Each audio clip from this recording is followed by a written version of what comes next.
Welcome back. This will be a quick section. This section will cover air masses, fronts, they cover large areas, and we'll talk about what a boundary layer is.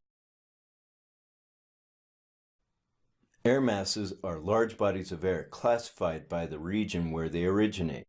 They take on the characteristics of the area or source region: Arctic, tropical.